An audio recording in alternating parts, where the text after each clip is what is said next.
feel that a lot of citizens are not finding it easy.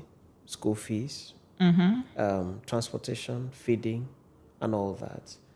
So, are we going to continue like this? It's lifestyle adjustment. Or lifestyle adjustment. So, what's the current administration? What do you think the current administration should do? Don't even ask me that. You know why you should even ask me that question. One, in fact, recently people have asked me, Ima, you've not been speaking up politically. And I said, look, when I was doing that in Buhari's time, people used to accuse me of being paid. In fact, if you tell anyone that no, Buhari's administration didn't give me shishi. I only did that out of passion. And it's because for me, as far as I'm concerned, it's about country. It's not even about party. That's true. So, but people keep thinking, oh, that for me to be talking about this man like this, even when things are not going well, that I must be paid. So I don't want that accusations again. I'm also a private citizen who exercised her right of vote like every other person exercised. So right now, it is the responsibility of government to justify the vote of confidence that was placed on them. It's why even in the states here, I rarely even criticize the state governments. I will not come out and say, oh, PDP is not, because it's not about the PDP or APC, really. And the governor, even though that things I can't criticize him for, but, and why would I come asking people who voted for him? Because sometimes people are like, oh, the reason you're one of those who brought this man, and so what? Of course, I stand that he was the best out of the major candidates, and I insist on that even till date.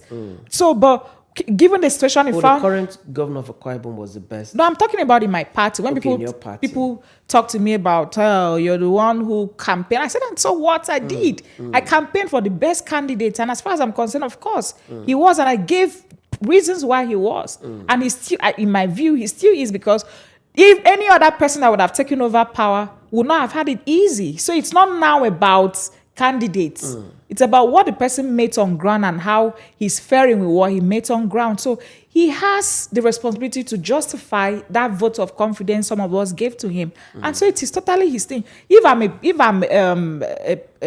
maybe a media aide or something, I can speak for government, but I'm not. I am basking in my I'm a private citizen trying to make the most of the situation at hand. I won't say I'm that hit, because I'm not as hit as many people are. I don't have kids that I'm feeding, so to say, but I'm very empathetic, towards what Nigerians are going through. But it totally calls for a serious lifestyle adjustment. I agree with you on that one. It calls for that adjustment, and a lot of citizens have adjusted already. True. You go to houses, you see some bulbs are being turned off when you're not using. Nigerians, our lifestyle before now, no. We had to put on the bulbs and all that.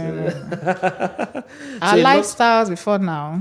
A lot of that has been curtailed. You talked about talking like a citizen of the country, country first, and not really member of a political party. You talked about the persons that were elected, justifying the votes of the people. And I still come back to you. So far, so good. I mean, so far in this administration, this is about 15 months or 16 months. Would you say that the president has justified the votes that he was given by the people of Nigeria in the last 15 years? Justified? One, let me say this. He listens. Okay. He listens, and I think he's actually in tune with what is happening in the country. I see the way he interferes. The way he interfaces, with Nigerians, with different groups. You can see that he knows what is going on, and he's actually on ground. Okay. Yes, he is. Okay. Now, talking about the issue of protest in this administration. But in terms of justifying, you see, that's going to be relative. Okay. there are some persons, I've had some conversation with some friends, and they said some persons were of the opinion that, look, there are people who are benefiting in these times, who are doing business, and their business is actually having a great boom in these times. So those people, their perspective will be different from others. That's true. So it's in a way, relative. Okay. Yeah, quite relative. Okay. Yeah. So maybe perhaps Nigerians should give him more time. I believe every leader that took over power, right? That's why I'm a bit low on criticizing even the state government. I mean, every leader that took over power in this year should be given what's the expression now? Let's give them a bit of time. It's barely 1 year plus. I know this 1 year is quite impactful because It is. what's really on ground. But then let me remind us that the fuel subsidy removal also has a direct positive effect. Really? Which is an obvious increment in the monthly allocations to state government. Okay. That's one part too that we hardly even talk about. But some persons will talk about the value of Before you now go to the value, the fact that the monthly allocations have sometimes even tripled tells that. In fact, that should make citizens ask. And in Nigeria, most time we look at the federal government. We rarely look at what the state government is doing with funds. We rarely look at how the state government is treating the local government. I tell you, if local government, and I'm so happy that with current federal government, they have justified my vote in that aspect anyway, and maybe some others that we've not discussed here, in the aspect of demonstrating political will in ensuring that local governments receive their autonomy. Yeah. There's a lot local government can do to generate economic activities that can cushion effects such as this. But we all know the way state governors have behaved towards local governments having their autonomy. But good enough, this federal government had put their feet on ground and ensured that this happened. This is a dream come true, a political dream come true as far as I'm concerned. And not just anyone has that kind of political will. This is exactly what I'm talking about. Political will to take the executive decision you need to take for the collective good of the people. Yeah. So let us see what will happen, because I've read some news, I think yesterday, that in the month of October, local government will start receiving their allocations directly. The question I usually ask myself before now is, do state governors need to wait for federal government to beg them to allow local governments have their funds and manage them? What if federal government treats state governments the way state governments have been treating local governments? Take, for example, if a local government, for example, my local government, Barenin, our monthly allocation has increased from 200 and something million naira monthly to over 300 and something million naira now. And by the time you're done taking care of, sorting payments of, salaries, right? There is no way you want to carry out projects such as maybe road constructions, because back then, local government used to construct their own roads. Exactly. Build some cottage hospitals, build your primary schools, empower farmers. There is no way you're done with your 1 month allocation, taking care of some of those things, that people will not have access to funds in the local government. That's true. So imagine that happening in all around the 774 local governments of Nigeria. We won't have, at least it will cushion a bit of the hardship. I agree. But, the governors, I don't understand, because they already have humongous funds at their disposal. So why is you're carrying elephants on your head and you're going after a grasshopper? It doesn't make sense. Yeah. So I give it to, and it was President Tinubu who could deliver that. I don't know about any other person who would have. I don't know any other person that have had that political will to do that. But for this, it's a huge step towards governance at the grassroots level. I totally agree with you. Yeah. I can't end this conversation without asking you about how did you start being this politically conscious? You're so conscious politically about what goes on in society. How did it come? Is it that you were born into a family where your parents are all politicians? Or honestly, how did it come? The latter is not it at all. Okay. As a matter of fact, at the point, my parents were so concerned for me. In fact, there were posts I used to make, and my father would call me. Why are you might be attracting unnecessary problems to yourself? And I would tell him, Daddy, if you know you cannot, contain my post on Facebook, I'll block you. And all the time I blocked him. And there was once I went home and my father wasn't looking good at all. Yeah. His health, he was diminished. I was scared. I asked him, what happened? What's going on? What are you sick of? My mom told me, please, I don't know what you did. Yeah. But he keeps saying that you've blocked him, that he doesn't have access to seeing you again. I mean, at least see me on social media. If he doesn't have access to see me physically, it gave me a bit of joy. So with the fact that I had cut him off, I was scared. I had to go. And unblock him. So, but I think my political awareness came from it came from the Jonathan's era. Okay. Yeah. Okay. Shortly after late President Yar'Adua passed on. See, that political drama that occurred where some powers that be did not want Jonathan to take over, so it got me, I had some indignation about it. Yeah. I was not happy. Why is it because it's from minority? Yeah. What the heck? So, but that was where my political consciousness was raised. Yeah. And since then, I've been very active in following up on national issues, global issues, what's going on in the country. So it kept me on. And so regularly I read the news and somehow I got into analysis too. So social. And before then I was already interested in social issues. Okay.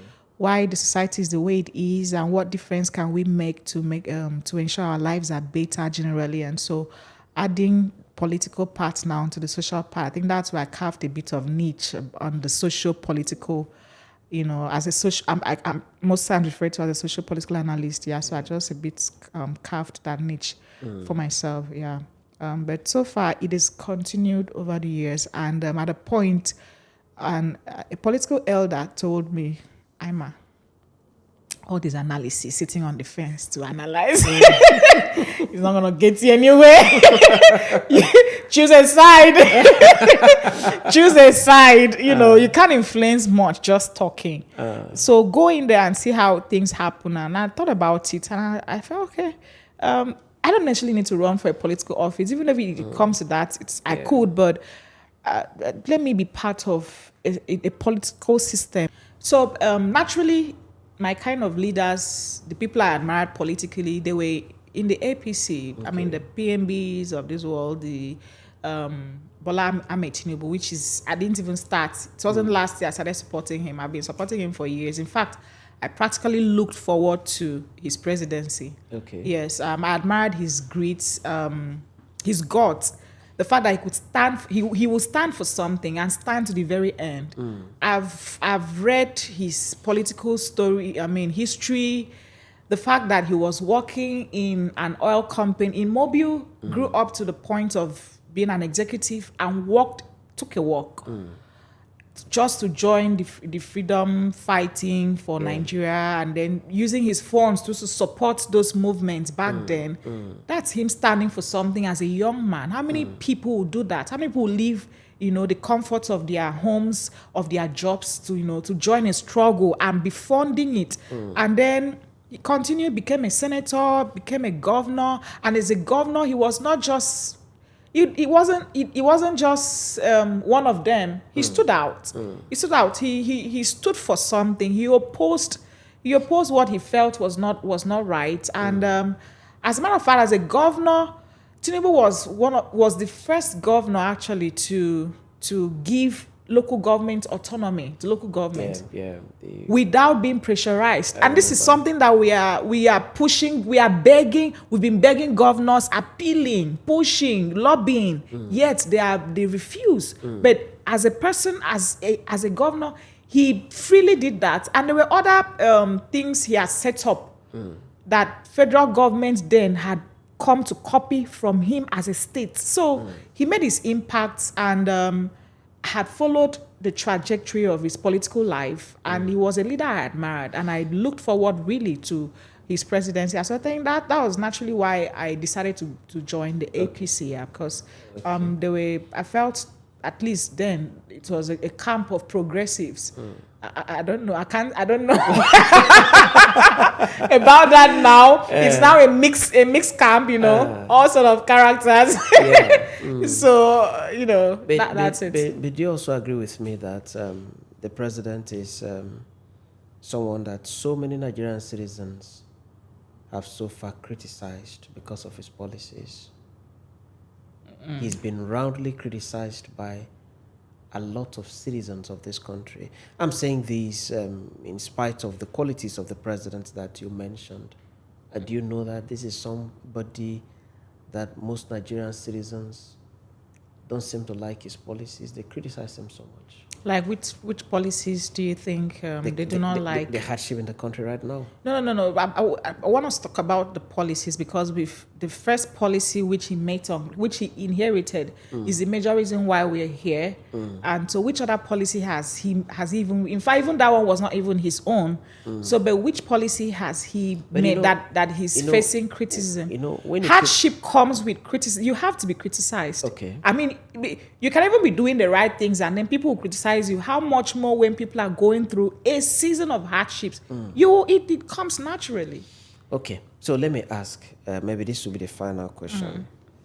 Should Tinubu desire to go for a second term, do you think that many citizens of this country will vote for him for a second term? Why not? Look at the Edo State elections.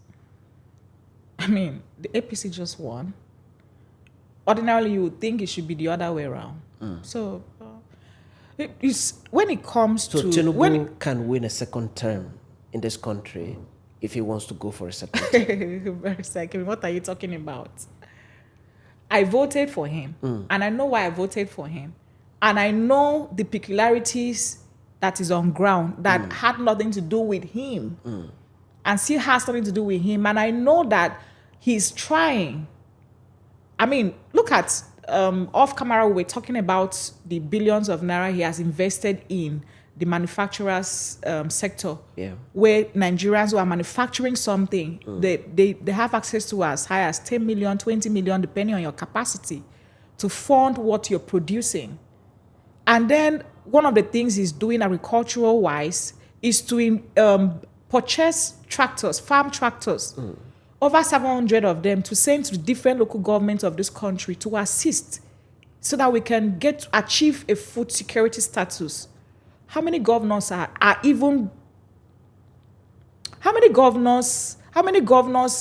trying to complement the efforts of the president? So tell me why I won't vote for President Tinubu again. I mean, on just those two bases alone. So what are we talking about?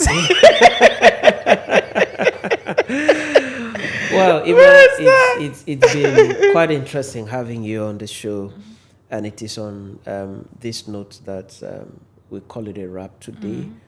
I must tell you that you are politically well informed.